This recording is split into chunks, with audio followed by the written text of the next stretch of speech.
Kasi tapos ko nang binalatan.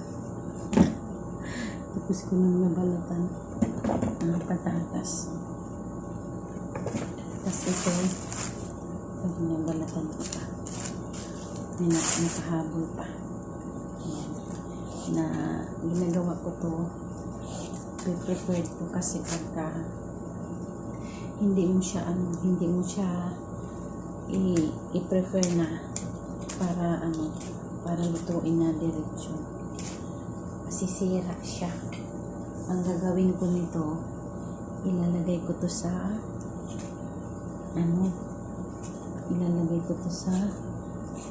freezer. Wala kasi akong walang ref. Nasa baba yung ref. May mga laman din yung tubig. Kaya ito, ginawa ko. Dito na lang, lagay sa freezer. Diba? Opo yun, opo. Ito naman patula. Lilit ng patula nila kasi bubot pa lang, kinukuha na nila. Kasi ang ginagawa nila nito, hugasan nila. Tapos pati yung balat, lulutuin nila. Ako hindi. Babalatan ko siya. Babalatan ko. Kasi para maganda. Parang parang masapan na. Ang ganun. Kaya ginagawa ko, binabalatan. Diba? Binabalatan ko siya. Ayan. Para ayos.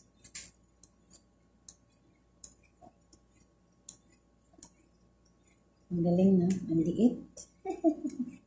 Ang liit ng patulan nila eh. Hindi mo pa mga bubot pa kasi ito sila eh. Mga bubot. Hindi ka makakita ng, di ba, wala ka makikita ng buto. Kasi bubot ka. Yung patulan nila, bubot na bubot.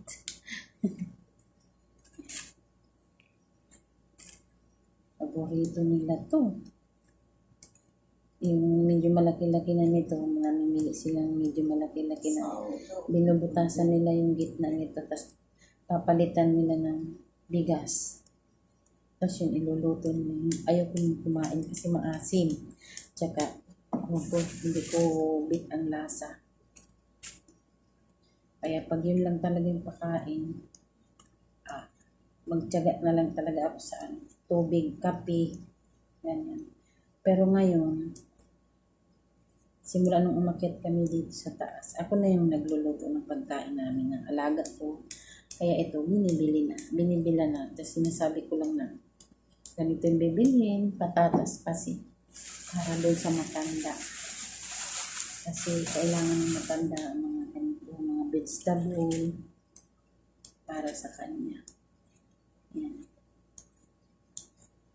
Kaya ipipreferred ko na to. Bago ko ilagay ito, ugasan ng mga ito.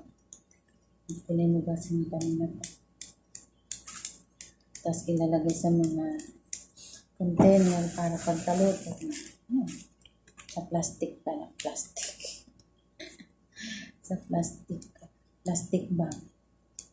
Ilalagay ko to.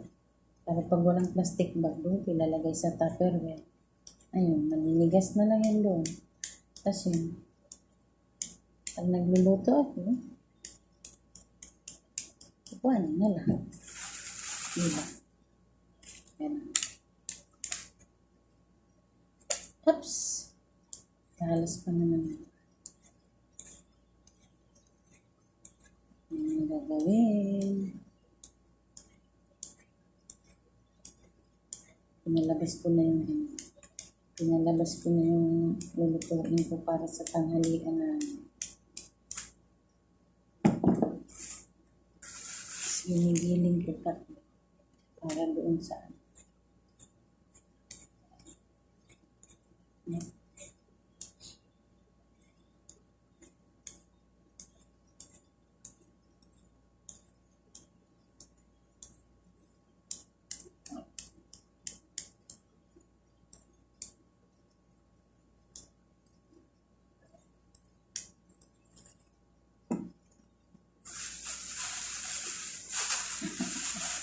Ayan.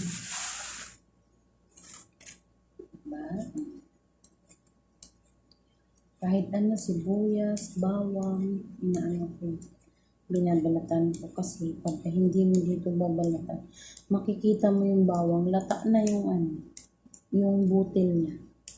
Kaya kailangan balatan mo siya, tanggalan mo na siya ng balat, lagyan pa sa brazier. Dahil siyempre, hindi naman laging magbabawang, hindi ka naman laging magbabawang. Kaya pala yung type nila, puro powder.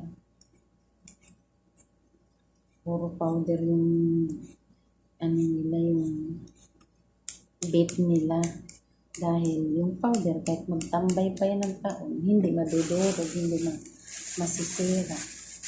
Pag ganito, nasisira.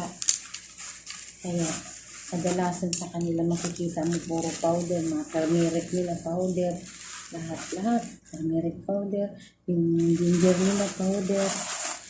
Binibilan nga lang kanila ng ng luya at saka. Pero yung sibuyas nila, naggamit talaga sila ng dahil yun yung parang pinaka number 1 ingredients nila yung sibuyas. Madami sila maglagay ng sibuyas. Kaya, hindi yun masisira yung sibuyas. Pero pag madami ka na rin sibuyas, masisira kasi sobrang init nga dito. Diba?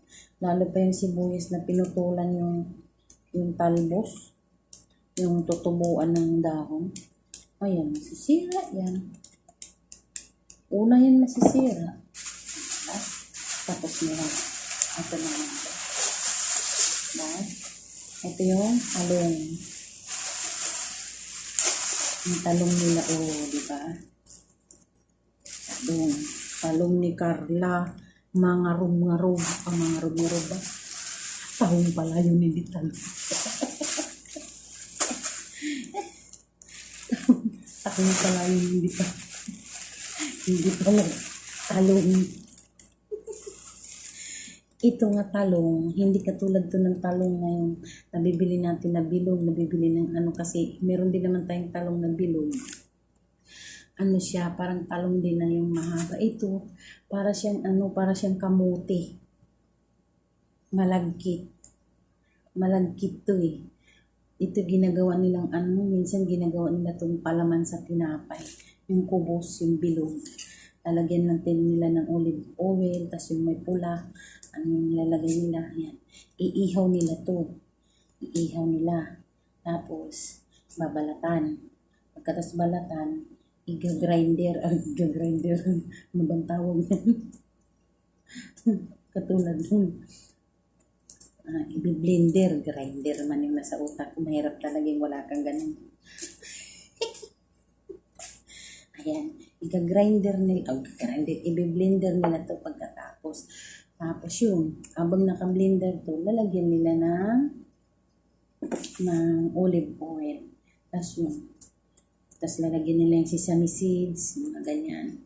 Sesame seeds, tapos may mga kung ano-ano pa mga nilalagay nila, yung may kulay-pula pa nga, tapos o kaya, basta yun, gagawin nila ng palaman. Pag inilagay naman nila to sa pakbit, yung tinatawag nila dito yung saluna, piniperito muna nila to, tapos inilalagay nila sa saluna. Kung baga sa ating papakbit, nga lang sa kanila, walang bagoong, ang pinakasahog nila, kung hindi manok, laham, yung tinatawag na laham, baka or kambing or karnero or elepante. Ay, elepante. Ay, ano ba yun? Camel. Yan.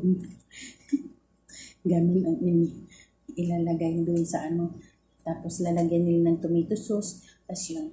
Sa atin, lalagyan lang natin yun ng bagoong. Kung ano yung sahog ng pakbit, yun yung salunan nila. Nga lang magkaiba yung lasa at magkaiba yung sahog. Diba? Magkaiba yung sahog. Magkaiba talaga yung lasa. Magkaiba. Yan. Tapos na po akong magbalat. Yan. Mamaya hihiwa-hiwain ko na yan. Ayan. Hihiwa-hiwain ko na yan siya mamaya. Tapos ko muna hugasan bago hiwa-hiwain. Hugasan ko muna sila. Ito na yung wash namin. Hindi na po katayo. Dito kami, ay dito ka lang. Dito ako gagawa na. Diba? Wait lang, galingan kita.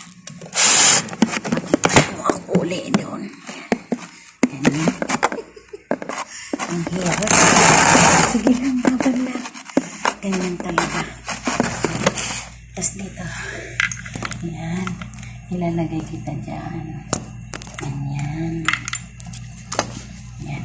Preferred ko lang, i-prepare ko lang ito. Kasi ito naman talaga yung ulam ko. Ito.